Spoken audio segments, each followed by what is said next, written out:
अस्सलाम वालेकुम। Hopefully you people are doing fine. अल्लाह का शुक्र मैं बिल्कुल ठीक हूँ। अब मुझे यकीन है आप लोगों को मज़ा आ रहा होगा। प्लेजरिज्म क्लास लेक्चर बहुत फिट हुआ होगा, आपको अच्छा लगा होगा। अगर अच्छा लगे, अगर आपके कोई क्वेश्चन है तो आप मुझसे ज़रूर कीजिएगा। अब हम कल हमने बात की थी साइटेशंस की, डायरेक्ट कोटेशन की, इनडायरेक्ट कोटेशन की, पैराफ्रेज समराइज करने की। ठीक है, अब आपने इंटेक्स्ट साइटेशंस जो जैसे बात की थी ना, इंटेक्स्ट साइटेशंस किस तरीके से करनी होती हैं, उसके लिए आप ये देखें दोबारा एक फॉर्मेट आपको आ गया है। अच्छा, ये चीज़, ये फॉर्मेट होते हैं, यही आपने फॉलो करना होता है। ये इंटेक्स का है, ये ध्यान में रखिएगा। इंटेक्स मतलब आप पैराग्राफ लिख रहे हैं, लिखते लिखते आपने पैराग्राफ के एंड में जो साइटेशन करनी है ना, वो होती है इंटेक्स साइटेशन, ये ध्यान में रखिएगा।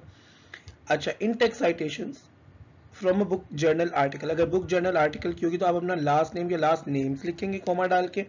अगर राइटर एक से ज़्यादा है तो आप कॉमा लगा के बाकी दूसरे राइटर्स का नाम भी ऐड करेंगे। फिर पेज नंबर लिखेंगे। पेज नंबर लिखना है आपने, पेज नंबर, पेज नहीं करके लिखना। अच्छा, ये लास्ट नेम जो है ना, ये ज़रा समझ लीजिए। जैसे मेरा नाम है मोहम्मद अली असलम, तो अब मेरा लास्ट नेम क्या है? असलम, तो लास्ट नेम यहाँ पे असलम आएगा। ठीक है, और हम आगे देखेंगे रेफरेंसिंग में किस तरीके से करते हैं, मोहम्मद अली असलम। तो आपने लास्ट नेम असलम लिखना। अब अपना नाम आप लोग देख लें, जैसे आपकी सीआर का नाम है साइमा राशिद, तो यहाँ पे नाम राशिद आएगा। ठीक है, फिर अगर आप किसी का नाम देख लेंगे, किसी का नाम हो फाइक अहमद, तो यहाँ पे नाम अहमद आएगा। ठीक है, if there is no author title page. अगर आपकी बुक ऐसी है, जर्नल आर्टिकल ऐसा है जिसका बुक आपको ऑथर नहीं मिल रहा, तो जो बुक का, जर्नल का या आर्टिकल का टाइटल होगा ना, आप वो टाइटल लिखें और यहाँ पे क्या कहते हैं, उसका पेज नंबर दे दें। जैसे आपकी बुक का नाम है बीइंग नर्सेस और आपने उसके ऑथर को ढूंढना, आपको उसका ऑथर ही नहीं मिल रहा, तो आप क्या करेंगे, आप टाइटल दे देंगे बीइंग नर्सेस, फिर आप पेज नंबर लिख देंगे कॉमा लगा के। कॉमा उसमें डिफरेंस नहीं होना चाहिए। फिर ब्रैकेट लगाई, ब्रैकेट में सबसे पहले टाइटल दिया, फिर उसके बाद पेज नंबर लिख दिया। क्या आपने इन दोनों के दरमियान को डिफरेंस देखा? ज़रा सोचें, फिर मुझे बताएं।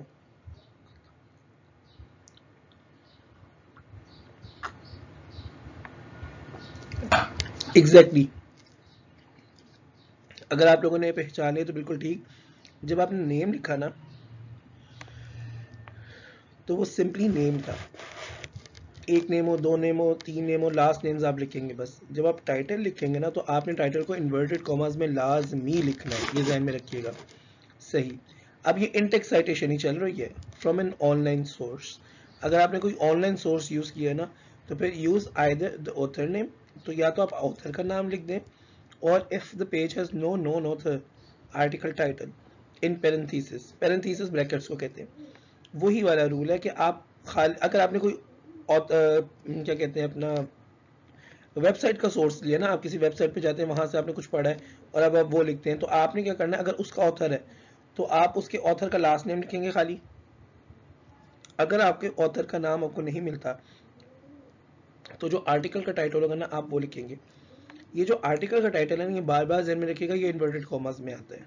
ठीक है, point number 3, if you feel it is unclear you may also site the database example. ठीक है, अगर आपको लगता है कि ये आर्टिकल खाली इससे आपका काम नहीं कंप्लीट हो रहा, अनक्लियर है, अभी भी सोर्स क्लियरली नहीं पता चल रहा, तो आप डेटाबेस को भी साइट कर सकते हैं। डेटाबेस का मतलब है वो एड्रेस दे सकते हैं। डेटाबेस वो बता, जर्नल मैगजीन वो चीज़ फर्दर बता सकते हैं जहाँ से वो लिया गया है। जैसे लास्ट नेम है, ठीक है, और साथ आप न्यूयॉर्क टाइम्स डाल दें कि वो जो आर्टिकल है वो न्यूयॉर्क टाइम्स मैगजीन से लिया गया है। ठीक है, तो ये भी एक वे है इसको करने का। ये आपके ऊपर है कि आपने किस तरह करना है, both are correct. Okay, what is a work cited? Work cited, ये वर्क साइटेड अमूमन हम बनाते हैं एमएलए के अंदर, तो इसको मेरे ख्याल हम छोड़ देते हैं, इसको छोड़ दें, इससे आगे चले आप, क्योंकि आप लोगों के एपीए के अंदर होती है रेफरेंसिंग लिस्ट बिब्लियोग्राफी, तो वो बिला वजह आप कंफ्यूज होंगे। ठीक है, अच्छा इधर आ जाए, ये बिल्कुल तकरीबन वैसे ही है जैसे एपीए के अंदर करना। हम इसको जस्ट एक ग्लिम्स लेंगे, क्योंकि आगे हम इसे फर्दर अपने लेक्चर में देखेंगे। आप किस तरीके से रेफरेंस करते हैं बुक को? ऑथर लास्ट नेम, ऑथर का लास्ट नेम होता है, फिर फर्स्ट नेम होता है। जैसे मेरा नाम है मोहम्मद अली असलम, तो यहाँ पे आएगा असलम, कॉमा लगा के एम, और ये डॉट हो जाना था कि अच्छा, ये जो ऑथर का फर्स्ट नेम होता है ना, इसका हम सिर्फ एब्रीविएशन लेते हैं। फिर उसके बाद नेक्स्ट है जी, क्या कहते हैं, यहाँ पर आप देखें, क्या कहते हैं, टाइटल ऑफ बुक, जो बुक का नाम होगा वो, सिटी ऑफ पब्लिकेशन, अच्छा, इसमें रेफरेंसिंग इतनी मुश्किल क्यों कंसीडर की जाती है? इसमें अपनी याद रखना कि कोमा कहाँ लगना है, किसके बाद फुल स्टॉप, यानी पहले वाले के बाद कोमा, लास्ट नेम के बाद कोमा लगेगा, फिर आप एब्रीविएट करेंगे। मोहम्मद अली असलम है ना, तो मेरा हो जाएगा M dot M comma A dot M Mohammad Ali, दोनों का एब्रीविएशन पहला पहला लेटर आ जाएगा एम कॉमा ए डॉट इसलिए लग जाएगा क्योंकि ये देखिए इसके बाद यहाँ पे फुल स्टॉप है। फिर title of the book and that is in italics, ये आप देखिए ये इटैलिक्स में है टाइटल ऑफ द बुक, ये इन्वर्टेड कॉमर्स में भी होता है, अगर इन्वर्टेड कॉमर्स में हो जाएगा तो फिर इटैलिक्स नहीं होगा। फिर फुल स्टॉप लगेगा, फिर उसके बाद आप सिटी ऑफ पब्लिकेशन लिखेंगे, जैसे बुक की पब्लिकेशन लाहौर में हुई है, फिर आप उसके बाद ये लगाएंगे कॉलन, फिर पब्लिशर का। ये कोई बहुत मुश्किल नहीं है, बहुत हमें डरा डरा के बताया जाए तो पता नहीं क्या, ऐसा कुछ भी नहीं है, आप एक दफ़ा याद कर लें आपके जहन में बैठ जाएगा सारा। फिर पब्लिशर का नाम कॉमा, ईयर ऑफ पब्लिकेशन, किस साल पब्लिकेशन हुई, फुल स्टॉप पे medium of publication, medium of publication अमूमन हो सकता है ना प्रिंट होता है, ठीक है, प्रिंट तो अमूमन तो हमारे प्रिंट ही होता है, तो आप यहाँ पे प्रिंट कर देते हैं। इस तरीके से आप एक बुक को रेफरेंस करते हैं। जो आप रेफरेंसिंग की बात कर रहे थे ना, थोड़ा सा इसलिए एडेड है, थोड़ा सा मैं इसमें बात करूँ, मैं आगे निकल जाता हूँ, मुझे याद है आप लोगों की असाइनमेंट्स चल रही हैं। अच्छा जी, ऐसे और चैप्टर इन बुक, अगर एक ऐसे है या चैप्टर है किसी किताब का, तो उसको आप किस तरीके से करेंगे? उसको करने का भी सेम वही है, ऑथर्स लास्ट नेम, आप सबसे पहले ऑथर का लास्ट नेम करेंगे, फिर फर्स्ट नेम को आप एब्रीविएट करेंगे। जैसे मेरा नाम है मोहम्मद अली असलम, तो असलम आ जाएगा comma M comma a full stop. फिर टाइटल ऑफ ऐसे और चैप्टर, ये जो टाइटल होगा ना ऐसे या चैप्टर का, उसे आप इटैलिक्स में कर दें, इन्वर्टेड कॉमास में कर दें, और फुल स्टॉप अंदर ही लगा के उसे इन्वर्टेड कॉमास में रख के फिर आपने टाइटल ऑफ बुक लिखना है, फिर फुल स्टॉप लगाना है। फिर एडिटर्स नेम, अगर एडिटर का नाम है या तो वरना राइटर का नेम तो चलो चल रहा है यस, अगर एडिटर का नेम होगा तो फिर आपने एडिटर का नेम इस तरह डालना होता है, ईडी डॉट का मतलब ये होता है एडिटर, फिर नाम लिखना है, अपने नाम पूरा उसका नाम लिख दे, फिर फुल स्टॉप, फिर सिटी ऑफ पब्लिकेशन वही आ गया, कॉलन है, पब्लिशर कॉमा ये, page range of entry, medium of publication, page range of entry, अगर आपके पेजेस, अब डेफिनेटली आप चैप्टर की बात वगैरह कर रहे हैं तो ये एक पेज तो नहीं होगा ना, आप यहाँ पेज रेंज इस तरह लिख सकते हैं 115, फिर वो कॉलन डाल के वो सॉरी डैश डाल के 115 डैश 135, इस तरह की टोटल 20 पेजेस आपने कर दिए। फिर फुल स्टॉप पर मीडियम ऑफ पब्लिकेशन प्रिंट हो जाएगा, या वो भी हो सकता है मीडियम ऑफ पब्लिकेशन वेब भी हो सकता है। आर्टिकल को किस तरीके से करना है आपने, ऑथर्स लास्ट नेम बिल्कुल उसी तरीके से लिखना है, जैसा मेरा नाम मोहम्मद अली असलम है, आप असलम लिखेंगे कॉमा, ये ऑथर्स फर्स्ट नेम एब्रीविएट हो जाएंगे M comma A dot, title of article लिखेंगे आप, ठीक है ठीक है। फिर उसके बाद आप क्या कहते हैं, टाइटल ऑफ आर्टिकल लिखेंगे, ये इटैलिक है इन्वर्टेड कॉमर्स में, फिर title publication day month year pages, ये सारा मीडियम ऑफ पब्लिकेशन, ये टाइटल के लिहाज से जितना कुछ उन्होंने इन्फॉर्मेशन मांगी है ना वो सारी आपको देनी पड़ेगी आर्टिकल की। फिर medium of publication that would be print और दैट वुड बी वेब, ये आप इस तरीके से कर लेंगे। तो इस तरीके से रेफरेंस किया जाता है। हमने रेफरेंसिंग करनी है एपीए में, तो हम एपीए की रेफरेंसिंग को अच्छे तरीके से देखेंगे। अच्छा जी, अब आगे आ जाएंगे, एक अभी एग्जांपल्स और एक दो चलिए कि अगर एंटायर वेबसाइट हो, पूरी वेबसाइट का देना किस तरह होगा, author creators name if available, अगर वेबसाइट को बनाने वाले का नाम अवेलेबल है तो आप वो करेंगे, फिर full stop, name of website, ये देखिए नेम ऑफ वेबसाइट जो ना इटैलिक्स में है, अगर टेढ़ा होना तो इसका मतलब इटैलिक्स होता है, फिर full stop, name of institution organization affiliated with this site sponsor और पब्लिशर, आपका जो इंस्टीट्यूशन और ऑर्गेनाइजेशन है, जो भी वेबसाइट है उसका किसी जो इंस्टीट्यूशन है वो अगर एफिलिएटेड है किसी साइट से जिसमें स्पॉन्सर पब्लिशर, वो date of resource creation if available, ये आप देख लें इतना ज़्यादा आता नहीं है, मीडियम ऑफ पब्लिकेशन और डेट ऑफ असेस। अच्छा वैसे आप लोगों के लिए शायद आप वेबसाइट को करें, अगर वेबसाइट से अगर आप कुछ ले रहे हैं तो फिर आपने इस तरीके से करना है, ऑथर का नाम बताएं, फिर नेम ऑफ वेबसाइट बताएं, फिर नेम ऑफ इंस्टीट्यूशन जो कि एफिलिएटेड है, date of resource creation, resource creation क्या है, जो आपका रिसोर्स जो है ना, यानी ये वेबसाइट है ना, वो वेबसाइट रिसोर्स आपका, तो वो कब बनी, फिर उसकी मीडियम ऑफ पब्लिकेशन क्या है, डेट ऑफ असेस क्या है, किस दिन आपने उसे असेस किया। फिर पेज हो ना वेबसाइट, अगर एक वेबसाइट के ऊपर पेज भी है ना तो आप उसे किस तरह करेंगे, ऑथर नेम अगर अवेलेबल हो, नेम ऑफ आर्टिकल ये पहले जैसे ये, name of website, name of institution organization affiliated with the site sponsor publisher, date of resource creation if available, medium of publication, date of access, सारा तकरीबन same ही है, ठीक है। तो आपने अमूमन आप एक दो पैटर्न जहन में रख लेना, याद कर लें, आप मेन बुक का याद कर लें, आपको बाकी आहिस्ता आहिस्ता खुद ही याद हो जाते हैं, और जितना रेफरेंस करते रहेंगे ना आपको याद होगा। आपने ये करना है कि प्लेजरिज्म से बचने के लिए आपने हर चीज़ को रेफरेंस ज़रूर करना है। ओके, अब इंपॉर्टेंट रिमाइंडर्स क्या हैं ये आपने जहन में रखना है। Always double check all your citations for accuracy, proper formatting, author and page number. जो मैं आपसे बात कह रहा था ना कि वो असल जो इसमें इशू होता है ना वो ये होता है कि ये जहन में रखना कि कहाँ कॉमा लगाना है, कहाँ फुल स्टॉप लगाना है, यही फॉर्मेटिंग के इश्यूज हैं।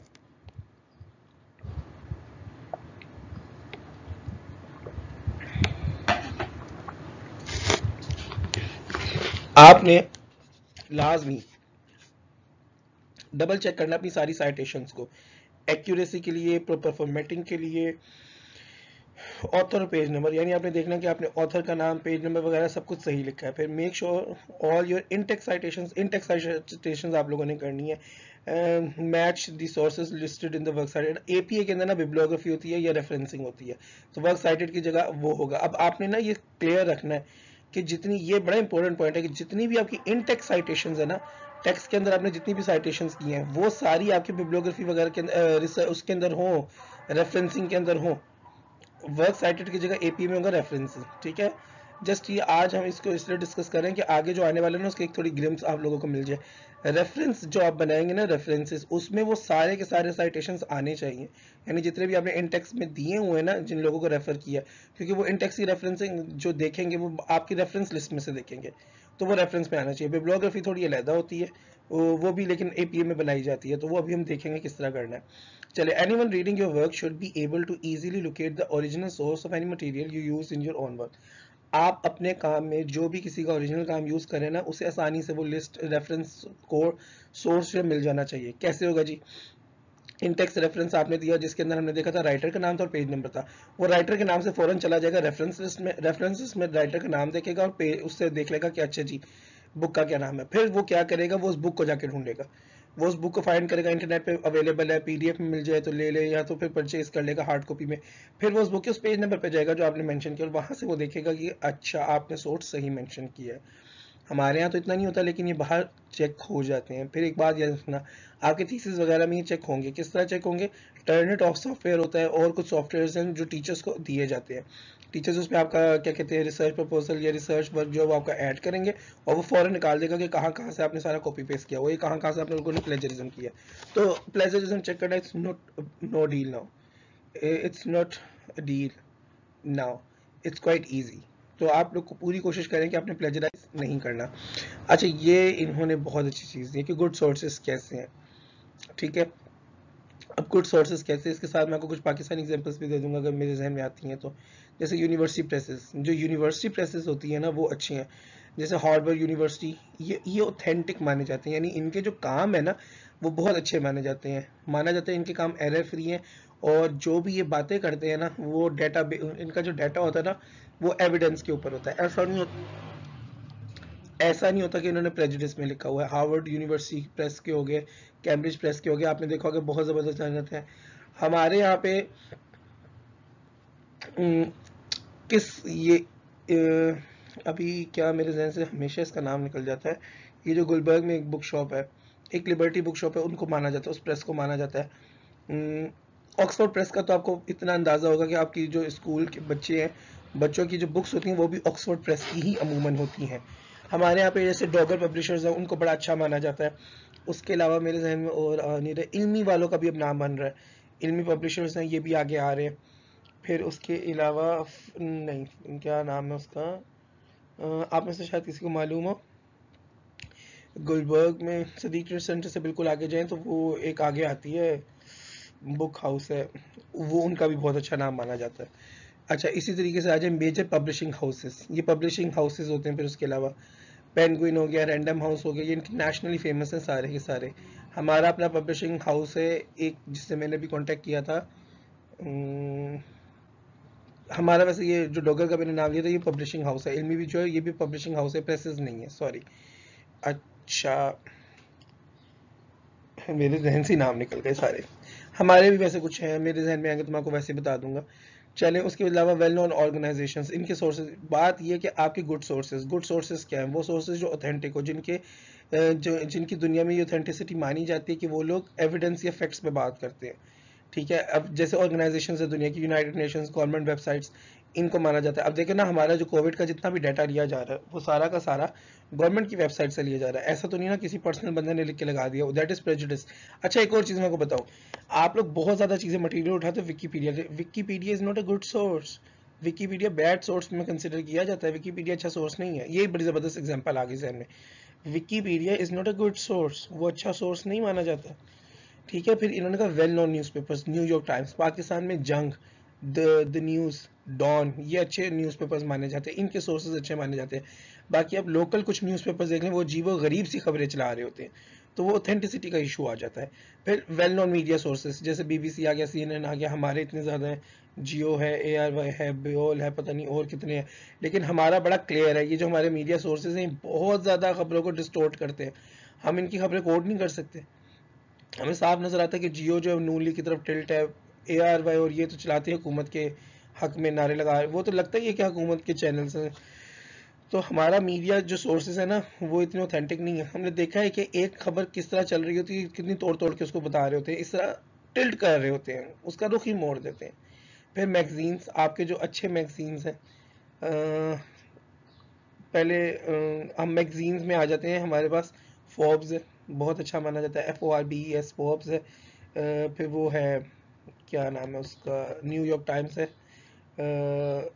फिर हमारे यहाँ पे ना CSS की तैयारी करने के लिए एक मैगजीन बड़ा चलता है, जहांगीर वर्ल्ड टाइम्स, JWT, वो बहुत चल रहा है, वो अच्छा माना जाता है। फिर करंट अफेयर्स की बुक्स के ऊपर एक मैगजीन चलता था पहले, करंट अफेयर्स के नाम से, वो बहुत अच्छा सोर्स माना जाता था फैक्ट्स और फिगर्स, अच्छे आर्टिकल्स पढ़ने के लिए। इकोनॉमिस्ट बहुत ज़बरदस्त मैगजीन है, इकोनॉमिस्ट, अगर आप लोग पढ़ना चाहें तो वो पढ़ सकते हैं। फिर आपकी मेडिकल साइंसेज से रिलेटेड कुछ मैगजीन्स होंगी जिनको आप जानती होंगी, जो वैसे मैं एक दफ़ा हॉस्पिटल में डॉक्टर्स के रूम में चला गया था, जो डॉक्टर्स का रेस्ट रूम होता है, तो वहाँ मैंने देखा था बहुत ज़्यादा मैगजीन्स पड़े हुए थे, उनको डेली बेसिस पे आते हैं, तो वो बड़े ज़बरदस्त मैगजीन्स होते हैं। फिर ऑनलाइन जर्नल्स भी एक बहुत अच्छा सोर्स है, जैसे कि जे स्टोर, मैंने खुद जे स्टोर यूज़ किया, ये बहुत ज़बरदस्त है। मतलब लिटरेचर के पॉइंट ऑफ व्यू से तो जे स्टोर को बाबा माना जाता है, it is considered one of the best. तो अभी आप लोगों के ऊपर है कि आप मेडिकल के कुछ होंगे जो आप लोगों को पता होगा कि मेडिकल के वो अच्छे सोर्सेज हैं, तो उस तरह मेडिकल से रिलेटेड जर्नल्स कौन से हैं। ठीक है, आगे चलते हैं।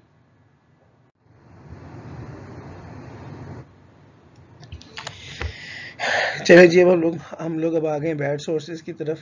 तो जैसे मैंने आपसे कहा था, देखिए विकीपीडिया नंबर 1 पे बैड सोर्स है। अगर आप कोई भी चीज़ विकीपीडिया से कोट करते हैं ना, या विकीपीडिया से उठा के लगाते हैं, तो उसकी कोई ऑथेंटिसिटी नहीं है। ये तो हमारा पूरा पाकिस्तान विकीपीडिया के ऊपर चल रहा है, वरना इंटरनेशनल तो विकीपीडिया बहुत बुरा माना जाता है। और ये आप लोग अपने जहन में बिठा लें कि विकीपीडिया की कोई ऑथेंटिसिटी नहीं है।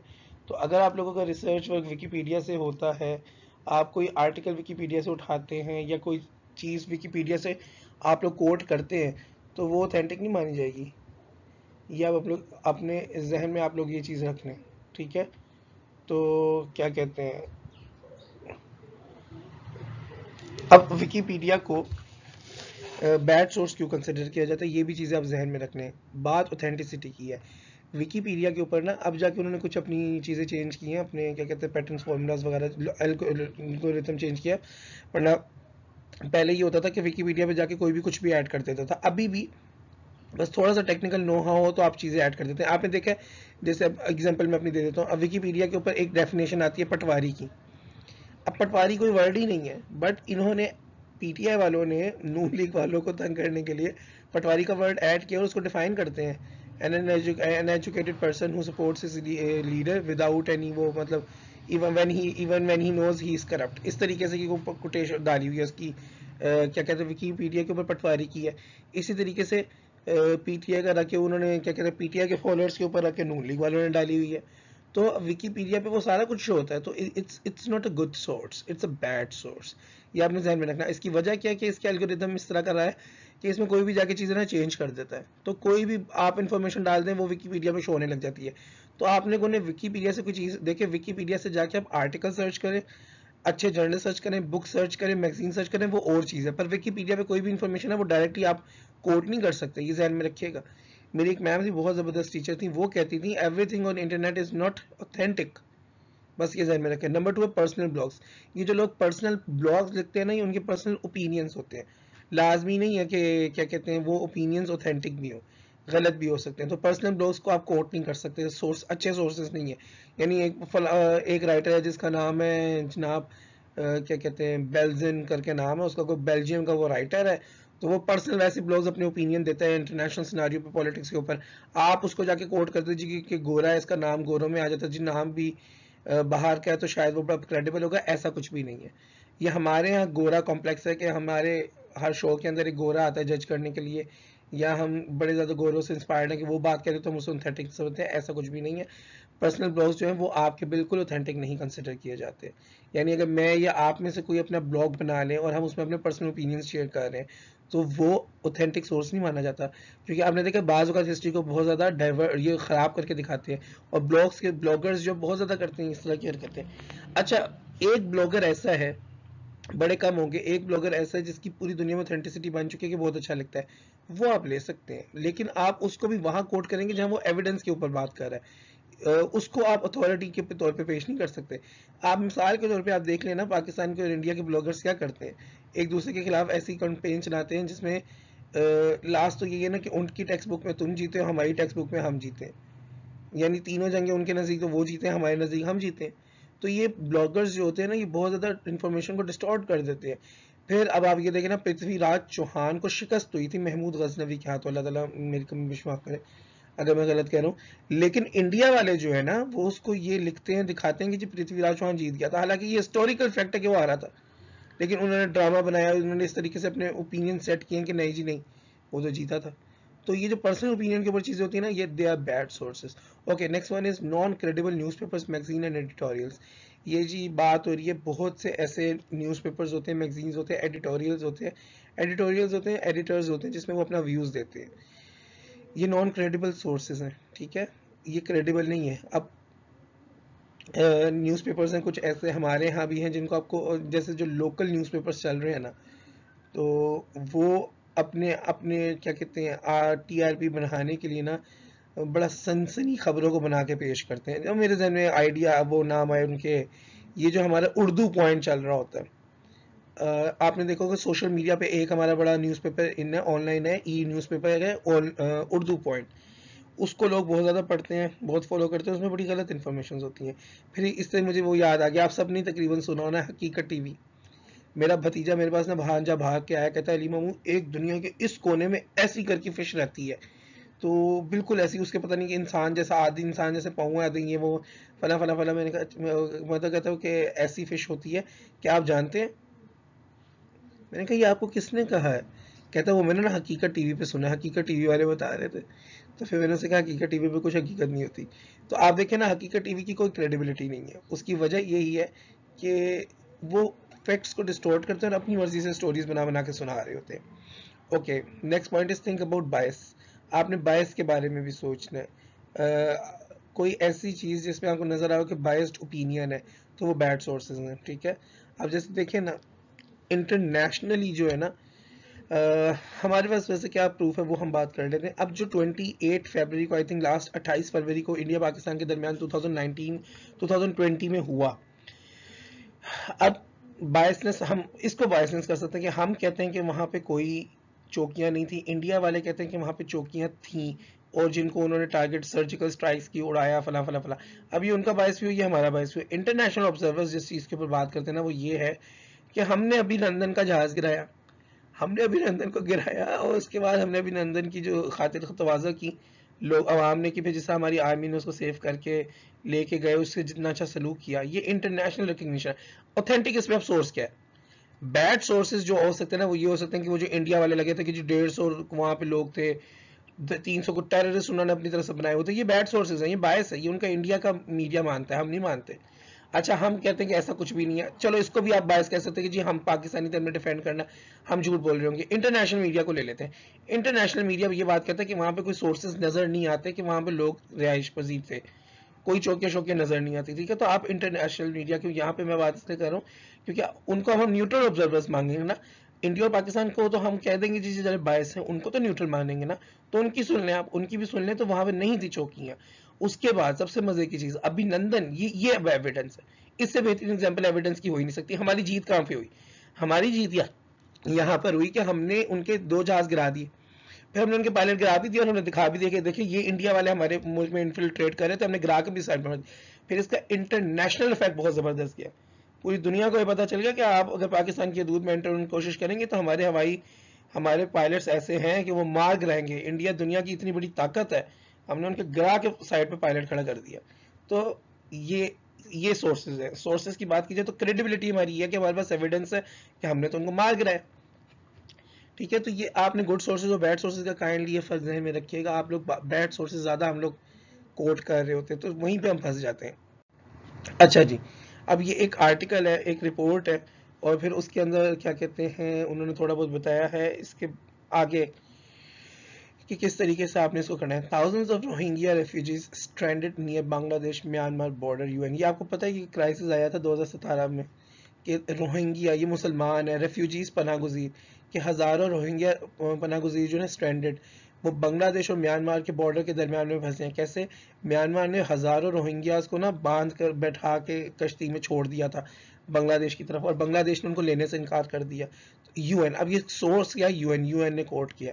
अब ये थोड़ी सी ज़्यादा तेज़ी से पढ़ लेता हूँ। ये एक न्यूज़ है, न्यूज़ आर्टिकल लग रहा है, ये भी देखते हैं ये कहाँ का आर्टिकल है।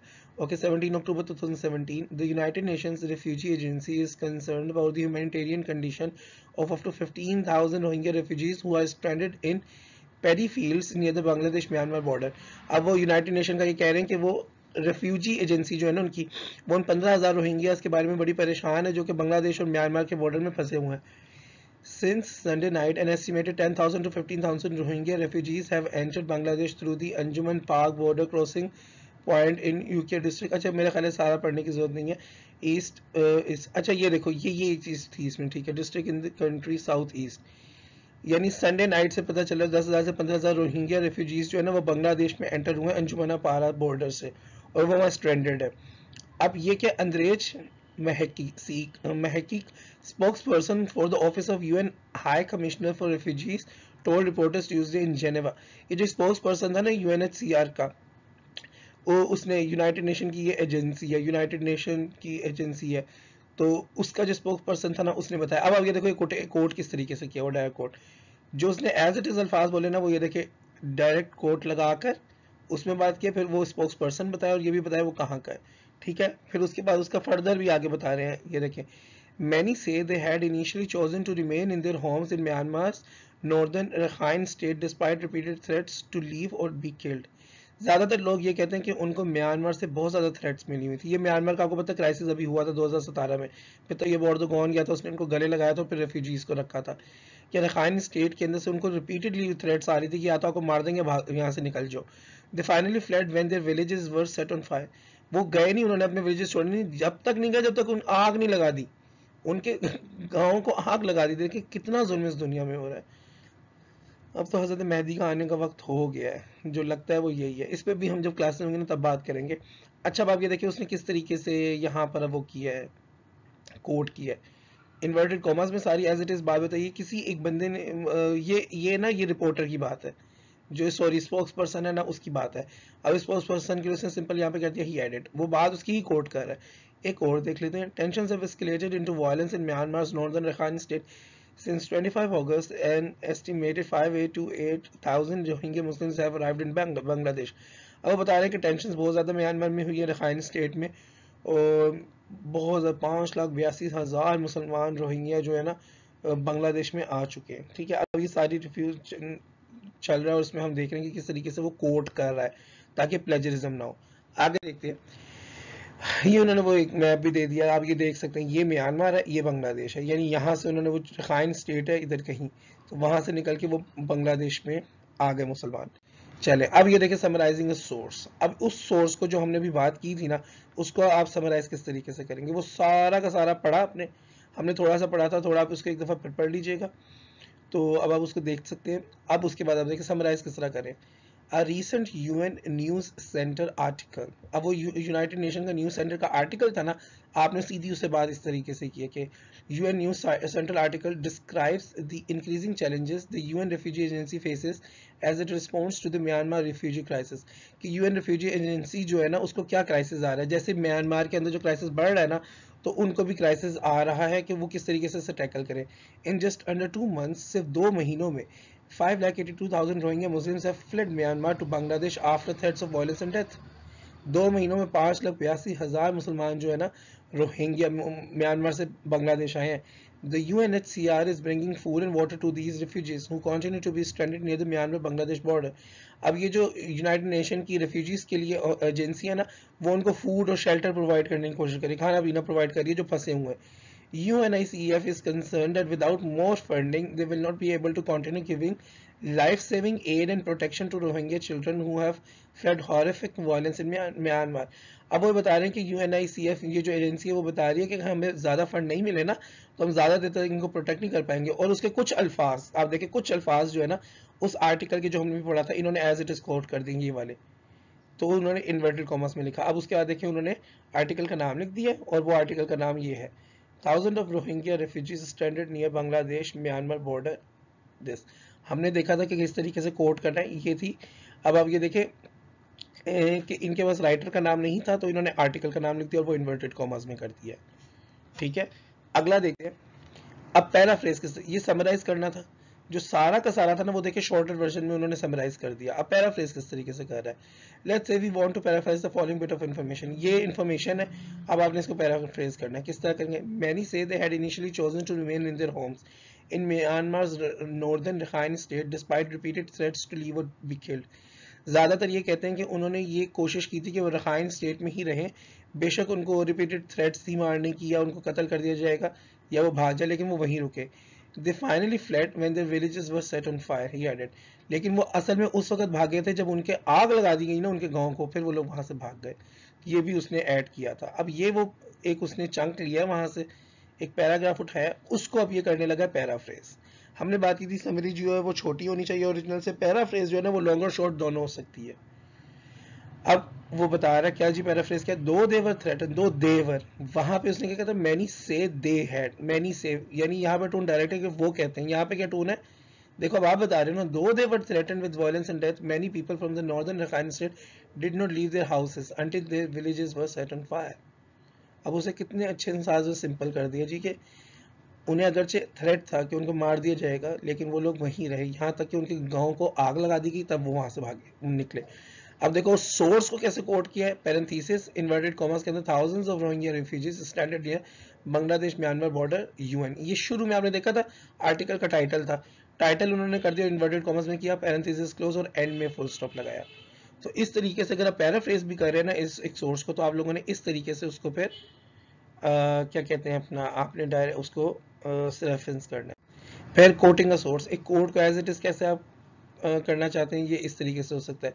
देखिए ये आपके पास एक कोट है, UNICEF spokes person Marixie Mercado emphasise the need for more funding stating, यानी ये वो उसने कहा था ना कि हमें और फंडिंग चाहिए, तो उसने आगे नीचे कहा होगा किस तरह चाहिए जी, क्योंकि हमने आर्टिकल पूरा नहीं पढ़ा था, पढ़ लीजिएगा एक दफा। Rohingya children have already endured atrocities, all of them need the life-saving basics, shelter, food, water, vaccination, protection, not tomorrow or next week or next month, but right now. अब वो ये कह रहा है कि रोहिंग्या के बच्चों ने पहली बड़ी एट्रोसिटीज जुल्म को बर्दाश्त किया, उनको बेसिक लाइफ सेविंग चीज़ें हैं ना, जैसे शेल्टर हो गया, फूड हो गया, वाटर हो गया, वैक्सीनेशन हो गया, ये सारी चीज़ें चाहिए। आप बीइंग नर्सेज आपको पता है कि वैक्सीनेशन कितनी इंपॉर्टेंट होती है, और वो कह रहे हैं कल नहीं चाहिए, अगले हफ्ते नहीं चाहिए, अगले महीने नहीं चाहिए, अभी चाहिए। फिर उसने आर्टिकल को कोट कर दिया। ठीक है, अब यहाँ पर आ जाए, if you want to make the quote shorter you can use this, use ellipsis. अगर आप इसी कोड को छोटा करना चाहते हैं ना तो आप इलिप्सिस लगा सकते हैं, लाइक दिस। किस तरह, इस तरीके से जैसे इसने किया। ये किस तरह कर रहा है, UNICEF spokes person Marixie Mercado emphasise the need for more funding stating. अब ये आप एज इट इज कोट कर रहे हैं उसके वर्ड्स को, कि उसने कहा जी कि हमें और फंडिंग चाहिए। किस तरह, Rohingya children have already endured atrocities, all of them need the life saving basics. ठीक है, अब ये जो लाइफ सेविंग बेसिक्स है यहाँ से लेके यहाँ तक वाला पार्ट था ना, उसने इलिप्सिस लगा दिया। 3 डॉट को हम इलिप्सिस कहते हैं। 3 डॉट का मतलब होता है यहाँ पे और भी कुछ था जो कि इतना अहम नहीं था कि उसको यहाँ पे कोट किया जाता है, नॉट टुमारो और नेक्स्ट वीक और next month but right now. फिर उसने देखे दोबारा वही आर्टिकल कोट कर दिया, thousands of Rohingya refugees stranded near Bangladesh Myanmar border UN. आप देखिए पैरेंथेसिस लगा के इन्वर्टेड कॉमास और आर्टिकल का नाम लिख दिया, फिर पैरेंथेसिस यहाँ पे लगा के फुल स्टॉप लगा के ख़त्म किया। दो चीज़ें यहाँ समझने वाली हैं कि अगर आपने एक कोट को छोटा करना है ना, तो उसकी जो अननेसेसरी चीज़ें हैं ना, आप उसको 3 एलिप्सिस लगा के ख़त्म कर सकते हैं। ठीक है, ये समझ लिया अच्छी तरीके से। दूसरा, आपने कोट किस तरीके से करना है, आपने लाजमी उसका रेफरेंस देना है, ये ना भूलिएगा। नेक्स्ट है जी वर्क्स साइटेड। अब बेसिकली ये रेफरेंसिंग होती है कि एंड में आप रेफरेंसिंग किस तरीके से करते हैं। देखिए आर्टिकल का, क्योंकि राइटर का नाम तो है नहीं, आपने आर्टिकल का नाम लिख दिया, ठीक है, फिर उसके बाद आपने यूएन न्यूज़ सेंटर कहाँ से ये लिया गया सोर्स उसका, फिर यूनाइटेड नेशंस की तरफ से था, डेट लिख दी, वेब है, मीडियम था ना, मीडियम, वेब आ गया और फिर उसकी डेट लिख दी। तो इस तरीके से ये हम ज़रा डिटेल में देखेंगे जब हमारे पास अपना एपी स्टाइल ऑफ रेफरेंसिंग वगैरह जिससे हम कंसर्न है, हम उसमें इंशाल्लाह इसको डिटेल में देखेंगे।